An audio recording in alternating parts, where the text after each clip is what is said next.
Scrappy friends. I have a video for you today that is part of the series that I am doing with Christy and Christina and Sara Scraps and Megan, who is Crafty Meggy, and Beth, who is Scrapping Wonders.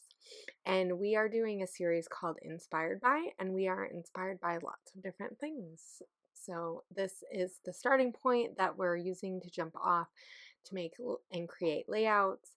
And it's just really fun. Really, it's just a group of us working together and just having fun doing a collab together. And we are putting this together about once a month. So it's really informal, but it's just something that we are trying to do to just help spark our creativity and just have some different types of layouts and stuff as a jumping off point. So today we are inspired by nature, and many of the other ladies probably have their videos up already because I'm a little bit late. It's been a long day. I have done a lot of adulting lately. But anyway, so one thing that I thought would be really fun to do was to watercolor on this paper from Dear Lizzie. And this is just like a plain, it's not just like, it is a plain black and white print, and these flowers are perfect for watercoloring, or you could use colored pencils or any kind of media that you wanted to add something, to add a pop of color, or you could just leave it black and white and it would be really fun too. So I'm using these Prima watercolors. These are the tropical pack, so they're nice and bright and vibrant. I will say that you can mute them down quite a bit and get really nice colors. I did, for the color that I'm using right now, I did add some of my own watercolors that I have, the tube kind that are really, really concentrated. And that's a Creo Low brand, I think is what it is. So it's not super cheap, but it's not really expensive. So they're pretty beginner brand, but you get a lot of different colors and the basic watercolors. So but I am trying to mix some of the colors in the original watercolor paper that is in this collection too. So I'm not trying to match it completely, but I am trying to get it pretty similar. And I like the way that this turned out. I kind of had some ideas, and I didn't want it to be really,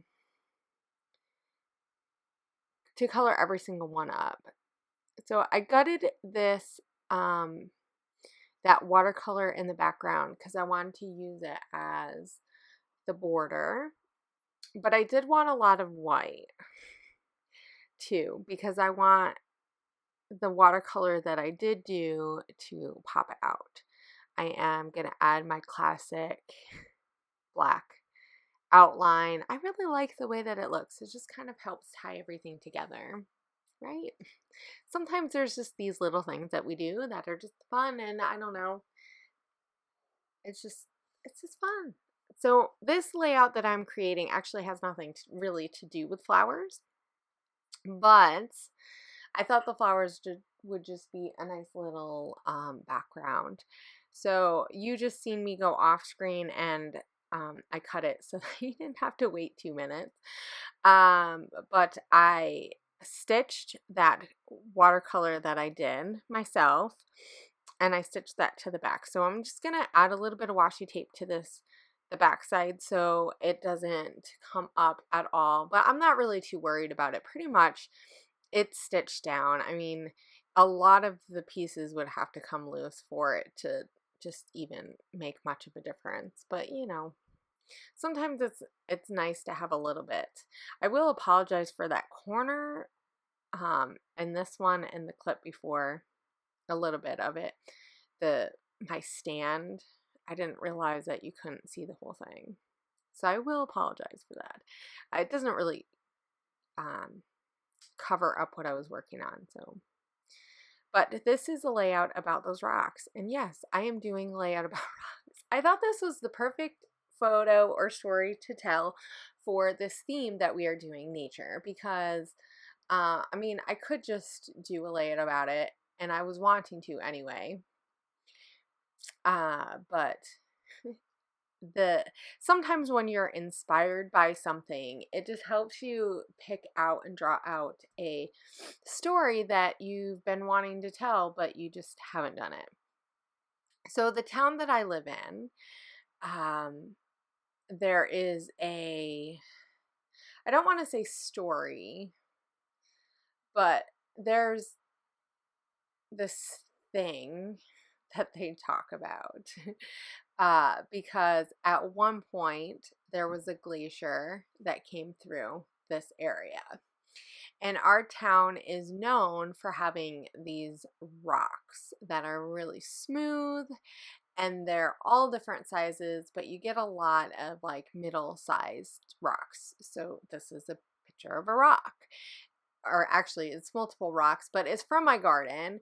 And this year I started a garden because we have a yard and I can do that kind of fun, or I shouldn't say fun. I don't do this kind of thing.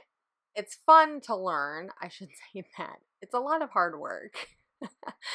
But so the spring I spent a lot of time, or the early summer, late spring, I spent a lot of time getting all of these stinking rocks out of my garden and out of my lawn.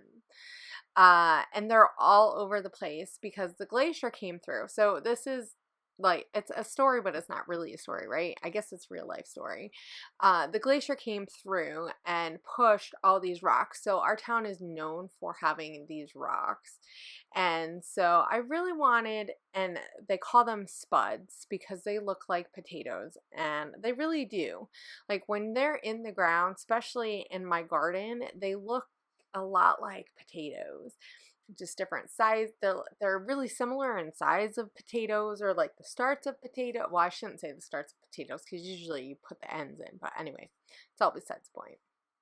But I wanted to tell the story because it's really, it's a kind of fun story, and it's history, right? And I like that kind of thing. For some people, this might not be important. It might not be important to tell some weird story about, but I think for us, because being in the military, we have to find ways to connect to the places that we've lived, and it's just really fun to add these kind of little stories, I think, to an album, and and kind of make this place our own. So yes, I've been dealing with a lot of these rocks that are spuds, and now you're just seeing me layer. I'm layering all these little bits and pieces. I pulled out pieces from the Fancy Free collection. I still had a little bit of that left. I pulled out some Dear Lizzy to go with that Dear Lizzy paper. And I'm picking out some of Pink Fresh Studio stuff that actually was in my Click Kits Traveler's Notebook kit. There's just a couple of pieces that I thought worked. And those tags are Dear Lizzy tags, but they're older tags. I don't remember what collection they came out with. But they were out. They were in a pack all together. So they're older because I think they came out in one of the collections right before I started scrapbooking, which is why I was able to get my hands on them. But I just really like it, and I just added some green stuff, and I just wanted to do some fun layering, which I used that Dear Lizzy pop-up tag with the typewriter, and I think it's kind of fitting because it's, telling a story. And on the corner up at the top, I sewed that down so you could see the pluses. I love that side of the paper too. Let me tell you, that flower, the floral paper, was really hard to use and cut up because I loved both sides. And I thought about adding some of the flares that I have off to the side, but I don't end up using it. I don't know. I kind of felt like this was done. and I'm gonna end up journaling around the outside of that square, kind of similar to how Maggie Holmes has done a lot of journaling in the past. I've seen her layouts be like that. So, but I just really liked it. I just added a lot of bits and pieces. I did look through the Wild at Heart Cocoa Vanilla collection stuff. I still have a few little pieces left, and I think I added just one or two little small pieces. Oh yeah, because I add that, and I end up adding that too, like in the layers. I had a lot of fun layering this. This was really fun. It's one of those layouts that, like, the layering, when I got finished and I looked at the layering, I was really just satisfied with how it turned out. So I really like it. It's this layout, it's nice and colorful, and it was the perfect thing to get me inspired and inspired to be inspired by nature. So don't forget to go and check out the links below for the rest of the ladies. They all probably have their videos up because I'm late, but it's been really hot, guys. So a lot of my videos haven't been up right away because I haven't been able to get into my craft room in the evening and in the afternoons because it's just been so hot. But anyway, right? It is what it is. So I used that that thicker right there, and I was gonna use some of those meringue thickers, and I didn't have any A's, so I ditched that. And later I'm gonna add some of these DIY. I just kept them white though because I really liked that. But anyway, I hope you guys enjoyed this process. It was just really nice and fun. And don't forget to check out the links below for the other ladies and be on the lookout for more stuff from me because I will have more stuff later this weekend. I have quite a bit of stuff that is coming out. So I hope you follow me on my Instagram and other places so you can see where I am posting things too, because all of it's not for this channel. But I hope you have a great weekend, and I will see you guys later. Bye!